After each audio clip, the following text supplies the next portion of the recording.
George Mueller, who is probably one of the best known evangelists from England, basically believed that God had called him to take care of orphans, and that God had called him to do that just believing on God. And so George knew or felt that he knew that he heard from God, and so he started collecting funds, and he started building an orphanage, and he started getting all these people to help him. There was only one problem. When the orphanage was finally done and ready to go, there were no orphans. And God spoke to him and said, "You never asked me for any orphans." And it's sort of the same thing here. See, we can do all of those things in building a counseling center that we talked about, but do you think it might be useful if we ask God for some clients? I think that could make a big difference. And the whole idea of advertising that we're going to be talking about today and getting referrals has to do with getting those clients. And if your client pool dries up, where's your counseling center going? And so it's a critical area for you to get a hold of, and I'm going to today try to help you to understand what things are probably productive and what things are not productive. We're going to talk about all the different types of advertising and how to build a referral base. But here are some basic principles to start with. First, you must have a good presentation first, so if they come, they will be well served. The idea is if your place is shaky and nothing's really going, you don't have your act together, and then you do a good job of recruiting and all these people come and they get nothing, you're working against yourself, aren't you? You need to try and have your act pretty much together before you start charging and before you start doing things. Because if they don't get something, that word will get around just like the word we want to get around of how great and wonderful you are. Don't oversell yourself. Many, many years ago, we started a school here at Word of Life. And we had no real experience on running a school. In fact, we even took over another school. And the person running it had all these wonderful, fantastic ideas that were going to happen. Well, when everything got going, how many of those things do you think really happened? But see, they had oversold themselves. You know, we're going to do this, and we're going to do this, and we're going to do this, and we're going to do this. And therefore, that was a very rocky year. The school did survive. That's nice. But see, schools have to advertise also. Expect it to build over time. So don't quit your job right now, your extra job. It's going to take a while for this to build and for you to get a reputation and for you to get a good client load coming in. The most valuable resource are the people you help. I would say maybe 1/3 of all the clients that we get are people that we have come because they've been referred to us by people that we helped in the past. And so when they hear the person has a problem, they tell them about us, and that's how we get about 1/3 of the people coming in. Relationships are critical. The number of contacts those relationships have, the depth of the contact, the connection to the contact, and organizations facilitate contact. In other words, if you're a member of a lot of different things, if you're out in the community doing things and you know quite a few people, those are all contacts for you for your counseling center. Here's an interesting point. You may need to reinvent yourself every few years. We found that out here. Initially, in the advertising area, there used to be a radio station here that almost all the Christians listened to called Light 99. So we could just advertise on Light 99, we'd get a lot of students and we'd get clients and everything else. And then the radio station was sold to another radio station that doesn't take local ads. So what happened? That whole area dried up, and we had to look at other radio stations, and those different ways of advertising keep changing. Another thing is we had a good Christian newspaper here, which went on the internet and no longer buys us anything. So you have all these things that are happening.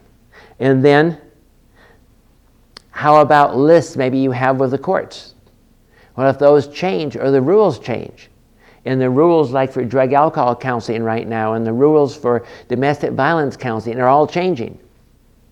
So you have to sort of keep up on what's going on and keep reinventing yourself and making sure you fit into the current environment that's going on around you,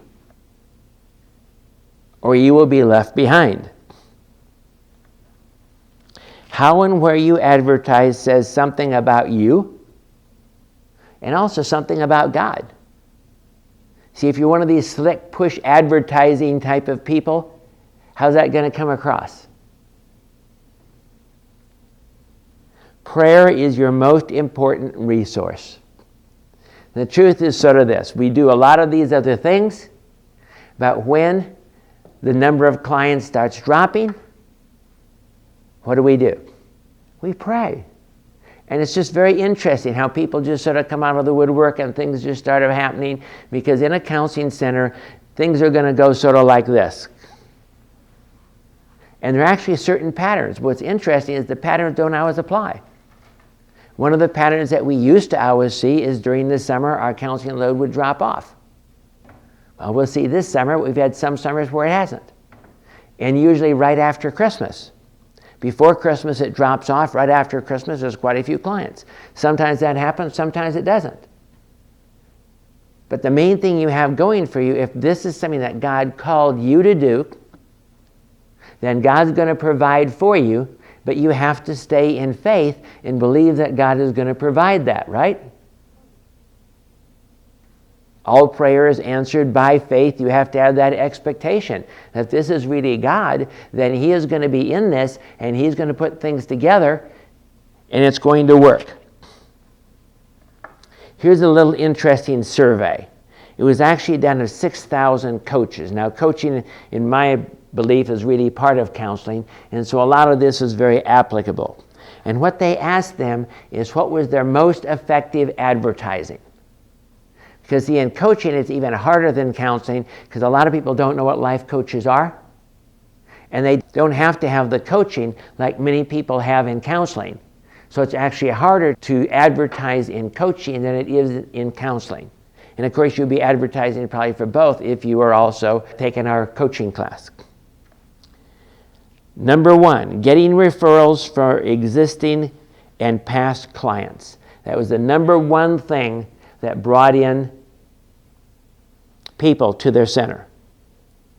Number 2, referrals from other professionals. Number 3, giving paid seminars, presentations, and workshops. Number 4, offering a free coaching or counseling session. When you're first getting started, that might be a good idea. I remember driving by one counseling center that I think is struggling, and they had it on their sign. First session free. So people come in, and then if you can really help them, it's not going to help your bottom line very much, but at least you'll get some people in there and you'll get some people coming. Networking with local organizations. Who are the people that maybe know the people that need your product, your counseling, or your coaching? Well, it can be churches for sure, but it can be nonprofits. It can be all sorts of different organizations. Number 6, writing and publishing a book or a newsletter. Somehow getting things out to people. Number 7, giving free talks. There are many times these bureaus that go around that just give speeches different places that you can get associated with. And number 8, having a website. But those were the 8 top advertising strategies. So now let's go through what we'll call the basic standard marketing things. I'm going to talk about each one of them, the standard things you would probably think of. The first one is the Yellow Pages. And there's some things I need to teach you about the Yellow Pages. Well, number one, the yellow pages are sort of going out. They're not as popular today. In fact, for the younger generation, my kids don't even have a yellow pages in their entire house. But that doesn't mean they can't be effective. Now, what's the problem? Well, here in Wichita, we have 3 different yellow pages. And so we have to pay money for all of these, and this is very expensive. We think we're doing good if we can get away with $150 to $200 a month just on the yellow pages. So one of the recommendations of the Counseling Center consultants is you only put it in the main yellow pages. But there's an argument the other way. The other yellow pages, you can get bigger ads and be more competitive, and the other pages, they might actually find you. So therefore, it can go both ways. You have to decide how effective it is.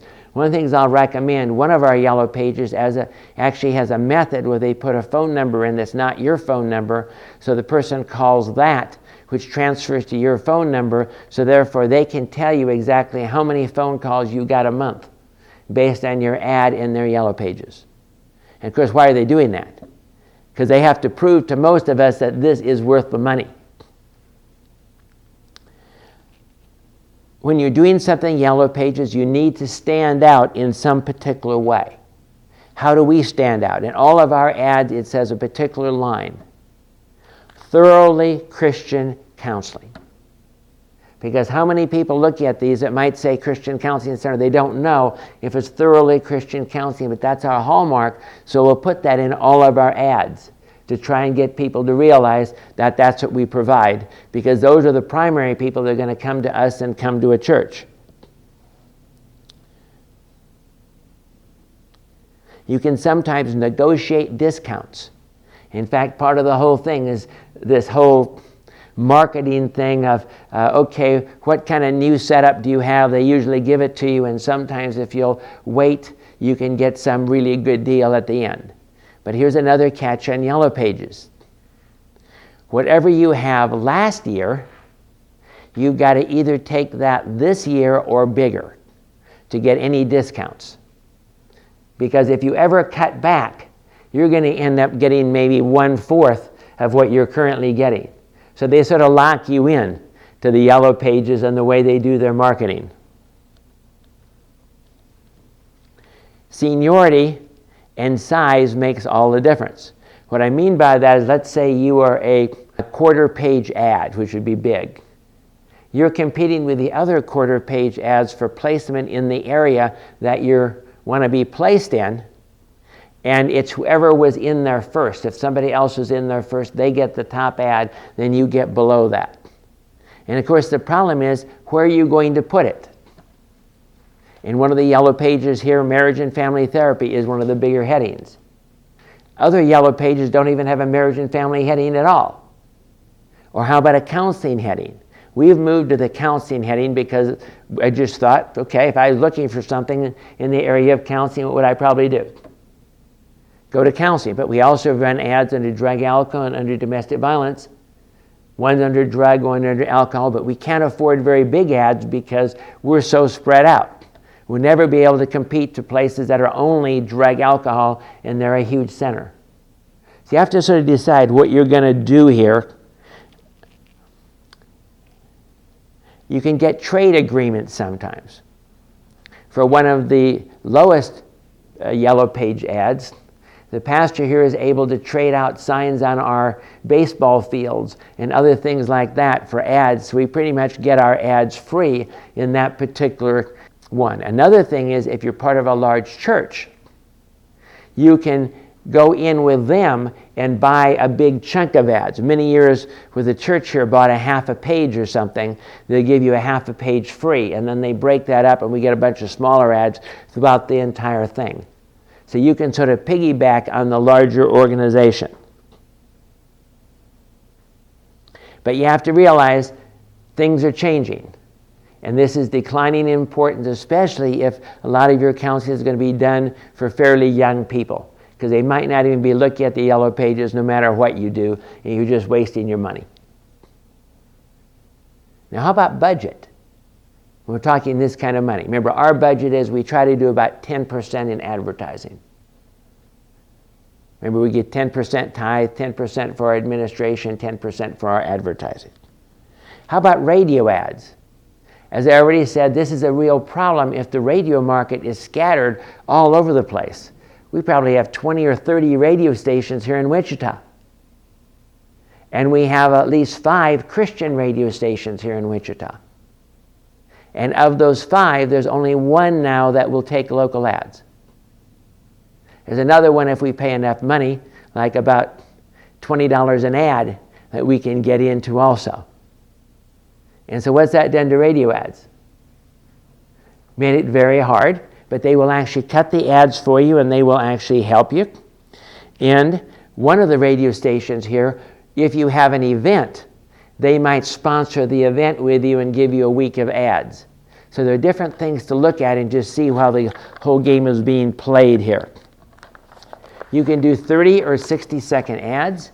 If the price is the same, do 60s, obviously. But we're talking $5 is a super deal on an ad, $20 is about the going rate. So that means if you just had 1 ad a day for 5 days, that's $100. And probably you have to do something. To do anything in radio, you've got to do at least a week, and you've got to do at least 3 or 4 ads a day. Because in most radio things, people hear the first ad, they don't pick it up. It's when they heard the ad the second or the third or the fourth time that you need to do that. And so this is a whole nother area. Advertise at critical times. How much would it cost us if we were putting, ads on all the time, 4 ads a day? There's no way. But at critical times, see, we put our ads on 2 weeks before our classes start, when people would want to be starting. Or if we have situations where we're down on clients at a particular time, that's when we would go and run additional ads. You have to look at being cost effective. How about running on secular radio stations? Well, the problem is a lot of people are not necessarily going to be looking for your product on the secular radio station. But if you do have a more secular product, like drug and alcohol or something like that, on a regular radio station might work. Television. Well, you've seen different churches and so on television from time to time. But can you afford that? Most likely not, except at 2 o'clock in the morning. And we've actually done that. We actually cut a couple ads one time and tried them, like in 2 o'clock in the morning. Of course, they were drug alcohol ads and stuff like that. Didn't get many results for the cost. And actually coming up with the ads and shooting the ads can be very expensive, like $250 or something like that, just for shooting 1 ad with all the equipment that they need. It's a huge undertaking, but you might be able to reach some people doing it that way. How about secular newspapers? Well, on the religious page is probably the best place that you're going to put your ads. If you can get an article about you on the religious page, that might make a difference. Area newspapers are more focused, or focused to a particular group. Like if there was a newspaper that was very much, say, on drugs and alcohol, then you could go and focus on that and maybe get some results out of it. But the more spread out you are, the less results you're going to get. Christian newspapers. Well, I mentioned to you the one we had here in town became an internet newspaper and is no longer effective, but you could write a column. You can write an article. You can sort of bribe the newspaper by giving them paid ads so they'll let you run an article or run some different things for them.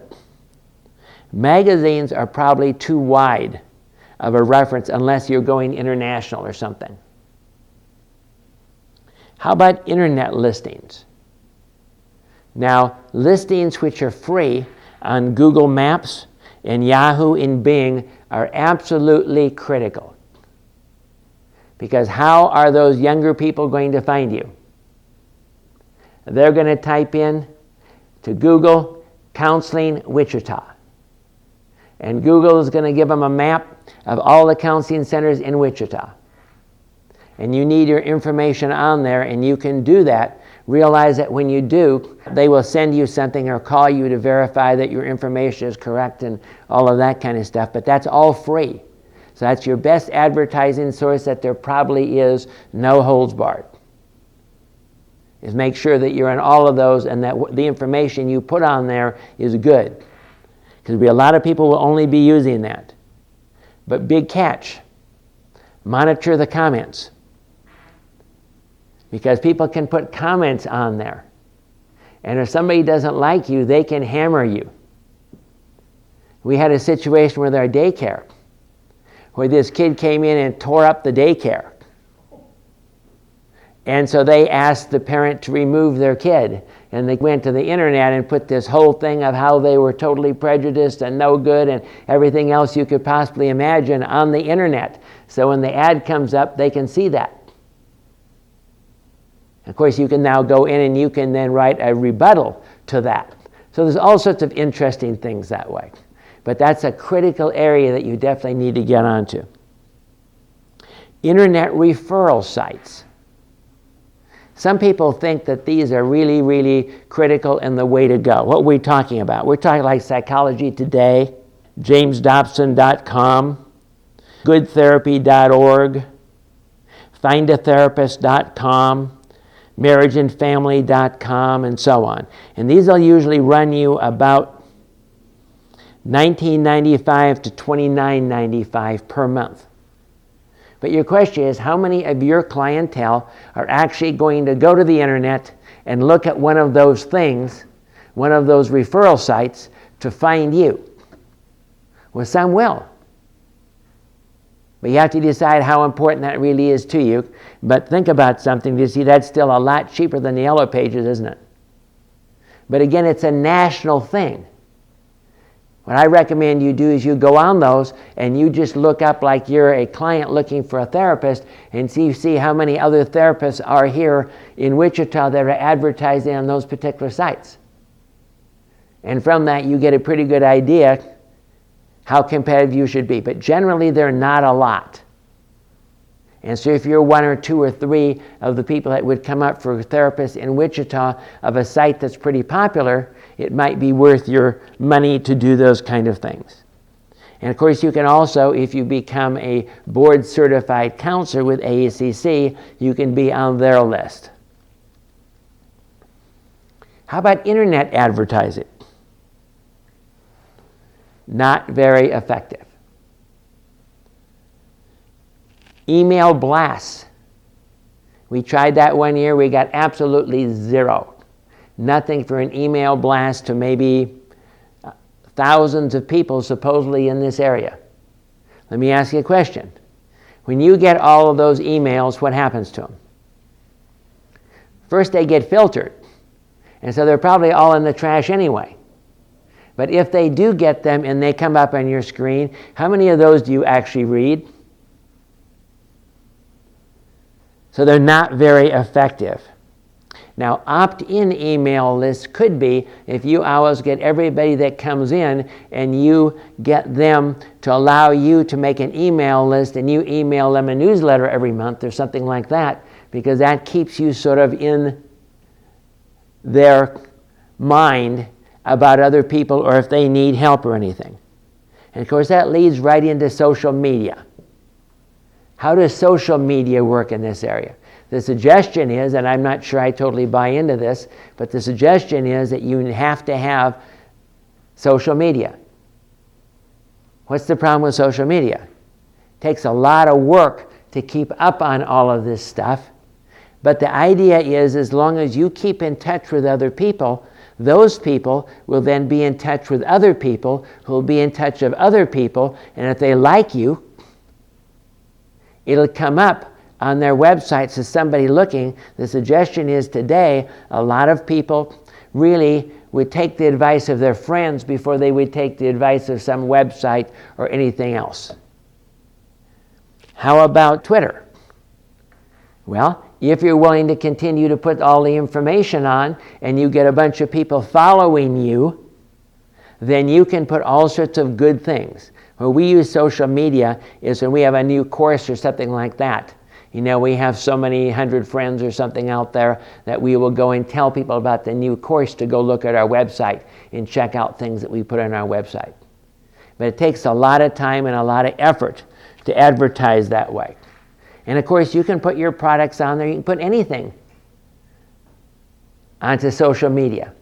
And so you can just put a lot of stuff and keep people knowing what's going on. And, we got this new therapist, and, God's really blessing and all this kind of stuff. It just keeps you in touch. And especially if you can then build that and keep in touch with all your past clients. That might be worth doing so they would continue to remember you. You can toot your horn. But what's the problem? If you don't spend your time and keep this up, how many people could you offend because they're all sending you stuff and everything else and no one's answering everything? You look at it once a month. So you have to think about, is this something you're willing to spend your time doing? If you're a social media buff anyway, and see, you can have your own site, and then you can have your own social media sites for your counseling center. And most centers have what? They have all these symbols on there, so anyone going to your website can go to your social media site also. And finally, community outreach. Support community events, parades, billboards, particularly at your church. See, some of these things that are free are the way to go, especially when you're getting started. If you can get your pastor to put counseling center on your billboard at the church or something going on, or your support groups and so on, that's all free. And of course, in your church, you can have everything like the bulletin or the newsletter and all that kind of stuff, and run articles from time to time. Okay, next we have what's called guerrilla marketing. You know what that is? It doesn't mean you're a big gorilla. Okay? It means that you're marketing in sort of a free way to try to get your name out there someplace. Probably the first one of those, in some grocery stores and so on, have boards where you can step a little card or something like that. So you can make cards and stick them up there. Some people actually read those. Probably one of the best ones that we have here is two of the Christian bookstores have tables where if you get it approved, you can put your flyers out there. So we tend to put all our flyers out there, and they disappear, which means people are taking them. At least you're getting your word out there some way. If you have events, you can go around to the different churches and different places and ask if they'll put a poster up for your events. If you have a big event, you can get radio partners. And then they will have ads and all sorts of things. So you try to bring them in, and so you have multiple sponsors of this big event that you're having. We had a very interesting one for a while. We might go back to it sometime. It was called the Ministry of John. And what it was is there was a place here in Wichita, and there are several of these, that put up billboards in the bathrooms of different bars and clubs and all of these kind of things. And of course, what do we put on there? A drug alcohol program, especially if we get in the raunchiest bars where the people are half all drunk, and while they're sitting there, there is our sign saying, "You need treatment." That was a very interesting one. But there are also other restaurants around that they have all these ads on the table. When you're sitting on the table, so there's some, that's sort of guerrilla marketing. They're usually not too expensive, but you can still get your word out some way. How about church-based practice marketing? Because that's going to be one of your main areas, is to market to the church that you're associated with. And of course, the larger the church you're associated with, the better it is. Because you'll reach more people, and you'll get the majority of your clients probably from the church that you're working with, if the pastor will refer to you. So the first thing is what? Convince the pastor. If you haven't got this thing sold to your pastor, you're not going very far. So what do you want to sell to your pastor? First, the need in his church. How many hurting people are there that are not being ministered to? The need for discipleship. In the Bible, that's called life coaching. in reach. He can be ministering to his people because you can be doing support groups and other things that are going to really be helping his people. Outreach. How many people can you bring into the church that are unsaved that will get saved or will eventually come to his church because they're coming to the church and they're seeing what's going on?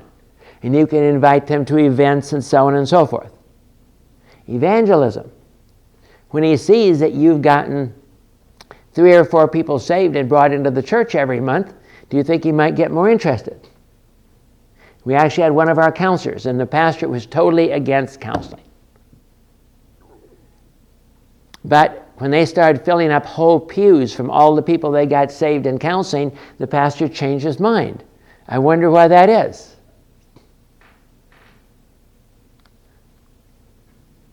Offer free counseling, coupons, or on a donation basis type of counseling when you're first getting started in the church. So people start coming, they start finding this works for them, they tell other people in the church who tell other people in the church, and so on and so forth. Provide training in the church. All the teaching, all the training you can do that will help that church is going to help you. Lay coaching or lay counseling. Professional coaching. Use our programs, use other programs. You can get all sorts of programs out there from AACC, but also from almost all the different areas. There are DVDs and videos and all sorts of things that you can use. Community-based counseling. If you're not just located in that one church, but you're going to be reaching out to people in the community. What are we talking about? You're providing to a number of churches. For a while here, we had about 2 or 3 counselors here in town that were counseling at about 2 or 3 churches each. And they would just go around and they'd be at this church like Monday and Wednesday and another church Tuesday and Thursday and so on to be able to reach out to people in the community. Of course, if you're coaching, do you even need facilities? You know, a lot of coaching is done over the phone. Advertise the church bulletin, the church newsletter, anything you can get into that the church has. Give seminars in the church. About 3 months ago, I just did a marriage and family seminar just before the service at our West Campus. And we probably had 25 or 30 people come to that. Because people get to know you. And as people get to know you, they will tell their friends, things come up. We're building this whole network is what we're really trying to do, isn't it? Speak to organizations and speaker groups. Provide training. Provide supervision. One of the things here in town is called Parent Academy. And they take professors from the different universities here and counselors, and they give a presentation on different areas, and they draw a lot of parents that want help. It's all free. They bring people in, and they give all of these different seminars. And if you're there and people get to know you, and they need counseling, where do you think they might go? Of course, whatever you offer in your counseling center is going to make a big difference. See, we offer parenting training. So those people get to know us. We offer domestic violence treatment. Those people get to know us. We offer drug alcohol. Those people get to know us. So you're building your overall network from all the different things you're doing. You'll have to decide which of these are most important. Present workshops, many free rooms, libraries, bookstores, government buildings, churches might allow you to either do support groups there or do seminars there. And what kind of topics? How about child issues, the perfect marriage, broad topics that will draw a lot of people in. Now here's something sort of unique. You can decide if you want to do that. How do a lot of investors get people connected with them that will then invest their money with them? They do these workshops where they offer you a free meal at some restaurant someplace if you'll listen to their presentation. Of course, what's their hope? That you get 1 or 2 people because investing can make so much money, but you could do the same thing. You could sow some money into some meals and draw people in that maybe have counseling problems, and you can then get them to commit to work with you and recruit students that way. They suggest it needs to be an emotional appeal. You offer free consultation. You don't answer all their questions or handouts, so they don't need you. They just say thanks and walk off. You basically just get them hungry for whatever it is that you have. And of course, you must sign up tonight. But those are things that can be done. How about internationally? What can you do? Well, via telephone or internet. Counseling by Skype is getting much more popular. We'll be talking about that next week. Join national networks. As an example, there's a Christian coaching network, which people would be looking on the internet. They have a list of these coaches that are available. And of course, in coaching, you can reach out further, but even in counseling, and even internet counseling, you can reach out and have clients. Advertise in niche areas. If you are very unique in a particular area, that's the area you want to advertise, because when you're going national or international, how many options are there? And of course, with your websites, if you can get a high page rank on your website, then people all over the world are going to be finding you like they find us on freechristiancounselingtraining.com. So we make a lot of contacts that way. Advertise in magazines. Extremely expensive, but if you have a particular targeted magazine and you have a particular targeted thing like a book or something that you're trying to sell, it could be worthwhile. Get involved in all the organizations like American Association of Christian Counselors, International Coaching Federation, Christian Coaching Network, and so on. Join the internet referral list like the ones I listed to you. Get professional coaching or training in particular areas. Now, some of those areas are very expensive, but once you get the training, sometimes they will advertise you there as a certified EMDR counselor. The same thing in Theophostic. Get the certification. You might be able to get on their list as a Theophostic counselor, so people that happen to be in your area are looking for a counselor, they will find you. Get published. Let me say a few things about that. First, forget the idea, I don't care how good what you have is, of getting published with a national publisher. Just write that off. Because there are so many people trying to get published, and the main people that get published there are only well-known names. That's why when you see all of these people that are well-known, they have so many books. You know why? Because no one can get published without a big name, so everyone will go and work with them and do most of the work. They do a little bit of the work on the books to publish all of those books, because their name is what will get them published by a national network. But there's another problem.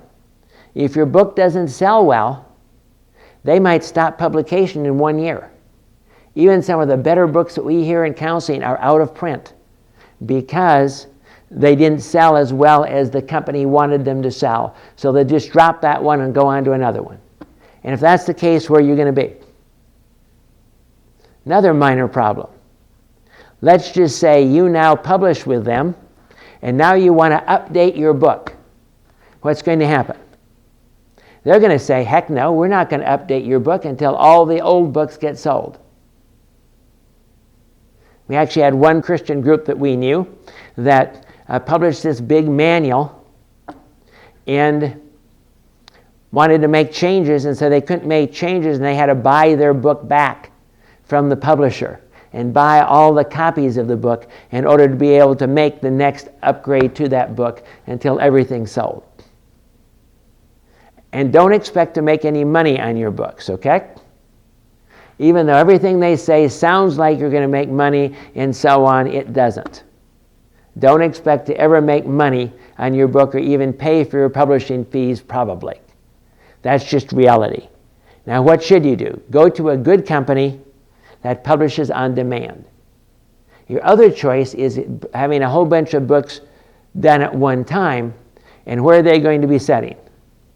In your garage. But publish on demand means that you get a certain amount to start with, which isn't a large number, maybe 50, 60 books or something like that. And then you can order books 10 at a time whenever you need them. And so you can just go on the internet, order them, and you'll have them at your doorstep within a week or two. Because publish on demand, they just hit a button and the book pops out of the computer. And some of those are very, very good. Some of those are very cheap. Make sure you check things out very well before you do that. And of course, what do you really need? You need God to give you something unique, something that is earth-shaking, something that has really changed, that is worth publishing. Because if there are another 50 books on this subject, why do you need to publish another one? The next main subject we're going to be talking about is generating referrals. And this is as critical as advertising.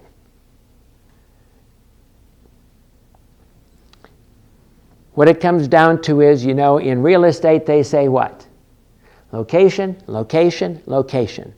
In this area, it's connection, connection, connection. Probably what I would say is the most important one, if you are a licensed counselor, are getting into the insurance panels. Because the average person that has a particular type of insurance, because the insurance panel is going to pay more if you're in network than if you're out of network, when they have a problem, where are they going to go to find a counselor? They're only going to look at counselors that are on their list of their insurance company. And so the degree you can get in and do that, the better it is. Of course, if you're not licensed and so you can't take insurance, that isn't going to buy you anything. You can't do that. What are some of the barriers to referrals, particularly in the church? How about old-line pastors? What do they believe about counseling? It's of the devil. It's letting the secular world get into the church. It's going to pervert their church.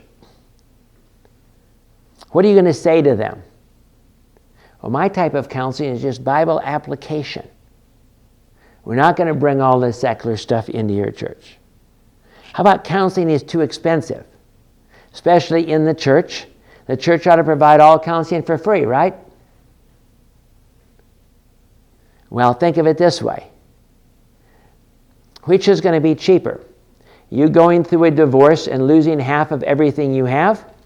Are you getting some marriage counseling? Which is going to be cheaper? You overcoming your addiction to drugs that's cost you $100,000 a year? Or your addiction to gambling, which cost you your entire 401k? Or you paying for some counseling? When you think of the alternative, it makes a big difference. Therapy is too mysterious, not if it's based on the Bible. It's not convenient. Well, I don't think any problems are convenient, do you? Anyways, you have to deal with those kind of things. Meet with your pastor. You might even have a cash basis discount for churches. Basically, if they come in, that you'll give them 20 or 30% off or something if they pay cash. Cater a meal. Take them out to lunch. Build a relationship with the pastor. Maybe not just your pastor, but pastors of a number of other churches. Here in Wichita, there are 3 pastors' organizations. Unfortunately, one of them is no longer taking announcements. But the rest of them will take announcements. If you can go and you have an event or something, you can stand up and tell them about the event, or you can offer the pastors all money off. In one particular case, we offered pastors that wanted to take our classes could take one class for free. Give out 5 business cards. Have business cards and give them out all over the place. Give coupons. So what are some effective methods and non-effective methods in referrals? First, don't do push marketing. That means you try and jam it down their throat. Generate a referral versus market. You're looking to help those people, not just sell them something. Articulate your basic message.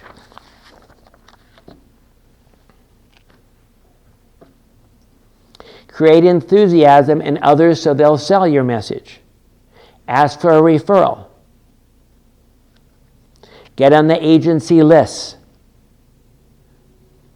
Have gatherings of colleagues. Give a free preview of what you do. Here's an interesting point. Weak ties work. Now, what does that mean? We normally think, well, if I have a really good relationship with that pastor, that's when I'm going to get referrals. But research says that weak ties, if it's just because, well, I know that church, I know you're the associate pastor of the church, that's a weak tie. But weak ties do work, and they do get you clients. Become an expert in some area. If you are the top ADHD person in Wichita, that's going to get you referrals automatically, isn't it? And of course, tie into all the professionals. What kind of professionals do you think might have people that have marriage problems? How about divorce lawyers? How about drug and alcohol? Lawyers that deal with DUIs. See, if you just think about who are all the people out there that have contact with all the people you might be able to help. You might even be able to go to churches that have food banks and other things that they're going to have people that have needs are going to come up to them. Add value in your practice. Just like we talked about the website, you want to give free stuff on your website to draw people there. And the same thing in your practice. How can you add value to your practice from the client's point of view? How about free courses? See, what I will do is that we have our courses on the internet, and so if somebody has a particular problem, say, well, just go to the internet and watch this course. Pamphlets. Resource lists in the community. One of the lists that we have is a list of all of the food banks and all of the other things that people might need help from. Internet resources people can go to, because we have some of those on our websites too. Books on the subject. Our library that we have. Our bookstore, where you can get the books right then. Create customer loyalty. Big TV ministries, what do they call the people that help them? Partners. And how do they get the partners to donate? They have product. And so they tie things together. It's a whole networking thing. See, how can those huge ministries of millions and millions of dollars operate? Because they have done a really good job on this whole referral and networking thing, haven't they? They've built this huge network, and that's what supports them. In the same way, you'd be in much better shape if instead of just doing your counseling, you have a network of people that know you and support you and will refer to you and all of those kind of things, and that's what we're talking about here. Create client advocacy. Maybe even offer incentives for every client you bring us. Now realize you cannot do this with doctors and other things. That's illegal. But with your clients of just saying, hey, people that bring us clients, we give them free books. But for professionals, you cannot do that. Create product like Christian ministries do. Maybe you have a whole stack of CDs of the last sermons you just did, or the last teachings you did at some seminar. If you do seminars and things, then you ought to record them all, because then you can use those to help other people, and you can hand them out, maybe even charge a little bit for them. Target the people who see the people you want to help, because that's what you want in this overall network. So how about good practices? Now, I've given you a lot of information, and I totally understand that. But let's talk about good practices, things to do and things not to do in this particular area. The first is, and I already said this before, a polished practice is the best way to ensure success. If you've got your act together and you're really helping people and you're really effective and you've got a decent looking office and you're in a decent place, that's what's going to make the biggest difference besides prayer. Articulate your message. You need to get down to about 15 seconds that says of what you do. So anyone you're talking, any place you go, you bring up, well, what do you do? Well, I'm a counselor in da-da-da-da-da-da-da-da-da-da-da-da. No more than 3 sentences. No technical terms. Upbeat and positive. Target only one aspect of your work. Learn to love to say it. Give examples. It was it's just part of you. You're your best selling point. Give out cards wherever you go. Put pamphlets wherever your target clients are going to be. You know, there was even a situation, I think, at Newton where we were able to put out pamphlets for the drug alcohol right at the courts. Any place that they're going to have people that are going to want your stuff, if you can get something out there, get it out there. Offer free consultations for pastors. How many pastors, when they come up against things, don't have a clue what they need to do and they need someone to go to? Offer seminars to help churches. It's the fastest way to build your practice because people get to know you. They suggest 4 church seminars a year. For pastors, meet their needs, counseling in the church, pastoral training, problems in the church, major marketing each month. They're suggesting you need to have a plan for your entire year of what you're going to do each month. You're going to do something major each month to improve your network, to improve your advertising, whatever you're doing, so it doesn't just fall by the wayside. When you get busy, what's going to happen? This is something that probably doesn't get much attention. So if you have something planned out, that would be a good thing to do. Keep in touch with past clients and referral sources with email or newsletter. Consistent marketing is what works. You need to be there. The more years you're there, the more people get to know you. This all builds over a period of time. And what are you going to have to do? Overcome your fears. Because what did I say it looked like? So how do you handle it when all of a sudden you don't have very many clients? You say to yourself, this is wonderful, now I can get caught up in my paperwork. Now I can do my advertising. See, somehow you have to cope with it that it's okay to not be totally maxed out. And then when you're totally maxed out, what can you say to yourself? This too will pass, and therefore I'll get caught up later of all the wonderful things that I want to do. But as soon as my clients come first, I've got to do that first. The smaller the practice, the more ups and downs you're going to see. The shorter you've been in business, the more ups and downs you're going to see. You need to base this on God. See, if God really called you to do this, then can you trust Him to provide the clients? Realize God's going to want you to do a lot of the stuff we're talking about today in this session. Eradicate negative thoughts. Now, there's an infinite number of clients out there, of people that need help. You just have to figure out how to get in touch with them. If God is in it, it will work. If He's not, don't even try. That's my advice to you. So what do you need to do? Give it all to God, relax, and enjoy the ride.